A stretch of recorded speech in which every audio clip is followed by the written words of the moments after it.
So for one person, I might need about 241 cans of grains, meats, vegetables, fruits, milk, cereal for an entire year. That's a lot of food, but you'd be surprised how many cans of food you can eat in a year. So again, we give you a very simple worksheet that you can put you can figure out how much food you need, what kind of food you want.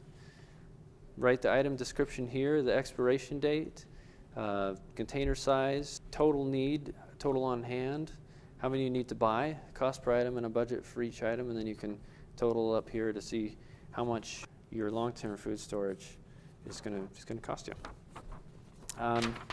Some things to note about long-term food storage. There's actually been some fairly recent developments in long-term food storage technology that has significantly increased the shelf life and taste and quality of long-term food storage. Who here has heard of freeze-dried food?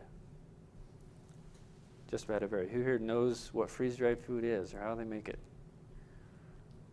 That's what I expected. Just about everybody's heard of it, but they don't know what it is. It actually originated with NASA. They made everyone's probably all heard of the space ice cream, freeze-dried ice cream.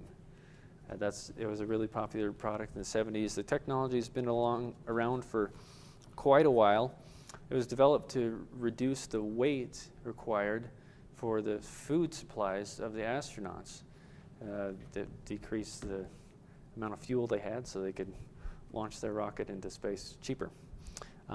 It's since been commercialized and made available for the consumers in things like Mountain House Pasta Primavera, which is a fantastic product, or freeze-dried green beans. You can get anything from green beans to corn to mangoes, pineapple, peaches, apples, broccoli, zucchini, jalapenos, white onions, mushrooms, just about any fruit, vegetable you could think of, you can get it. And Mountain House also makes a fantastic line of pre-made entrees, things like pasta primavera, beef stroganoff, meat lasagna, chicken teriyaki, turkey tetrazzini, classic macaroni and cheese, stuff that your kids will eat and you will love. And we're going to give you some samples of these back here in the back after we're done. And you can tell just how good this stuff is. I actually eat this stuff for lunch just about every day, and I sure can. So as I mentioned before, the dehydrated food uses the process of evaporation to remove the water from the food product. Evaporation is the process of taking water from its liquid state to its gaseous state above boiling point, or by adding heat. The heat consequentially makes the food wrinkly, and it doesn't taste as good. Everyone's seen dehydrated potato slices, or classic example of the dehydration process would be a raisin. My kids love grapes. They're nice and juicy and delicious, plump, and you take it and add some heat and some time to dehydrate it, shrivels up into a little thing. The taste, the texture, the color, the nutritional value, because the heat breaks up the molecular bonds of the nutrition particles and really reduces the amount of nutrition available from the food. Freeze-dried process, on the other hand, they basically take the food, usually it's as fresh as possible, they freeze it and put it into these giant partial vacuum tubes and lower the barometric pressure inside these tubes and then slowly raise the temperature. What this does is it doesn't allow the water that's in its solid state to melt into a liquid state, but it goes straight to gas. So it goes straight from ice to collector shields on the side of the freeze-dried machine, and the texture, the flavor, the color, the nutritional value remain virtually the same, and it removes up to 99% of the water content of the product. So you remove the water, you remove the possibility for it to spoil, for the cellular respiration of the microorganisms to take place. You reduce the weight, which makes it a lot more convenient to go around. It also makes the product very, very easy to rehydrate. You may have gotten dehydrated potatoes in little boxes of au gratin or scalloped potatoes at the grocery store. They're pretty appetizing, but they take about 20 minutes in the oven in boiling or above boiling water to get the potatoes so they're not chewy and taste like leather. It takes a long time to rehydrate dehydrated food.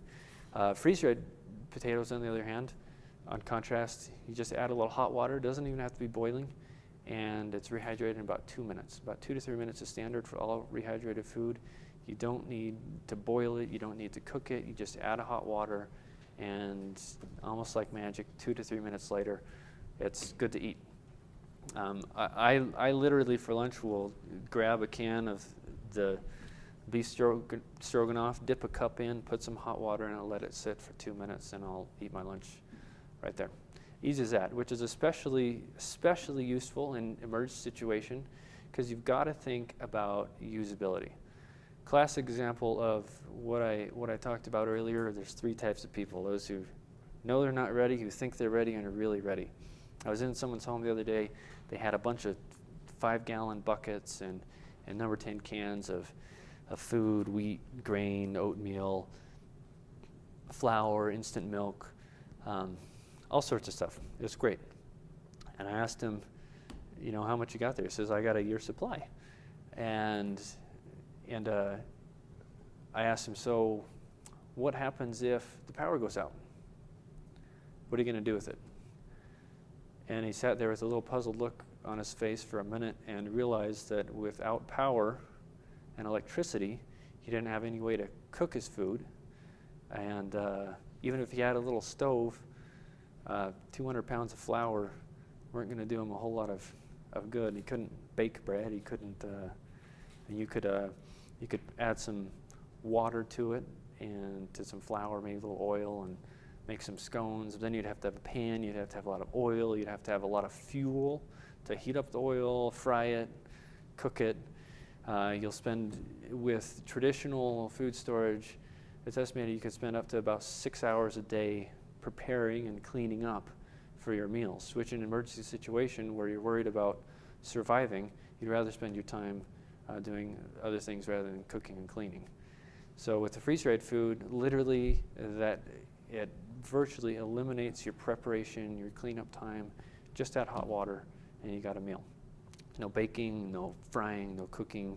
All you really need is something to heat up some water.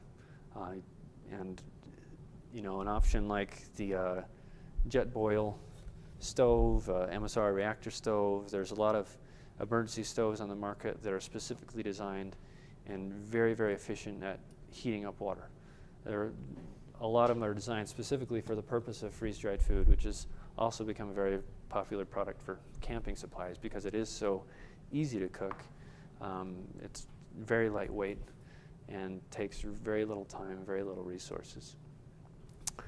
So freeze-dried food is really going to give you the best value and the best value in the long term. As I said before, recent studies have shown that dehydrated food can last up to 20 years.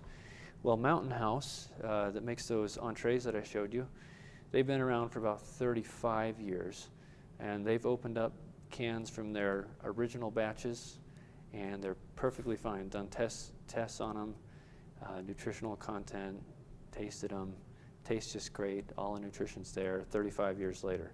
So out in the industry, we'll say that they last 30 plus years. It's because we really don't know. The technology hasn't been around for 50 years. Otherwise, it might say the last 50 years. We don't know. So we'll wait another 20 years and see if they're telling you it lasts 50.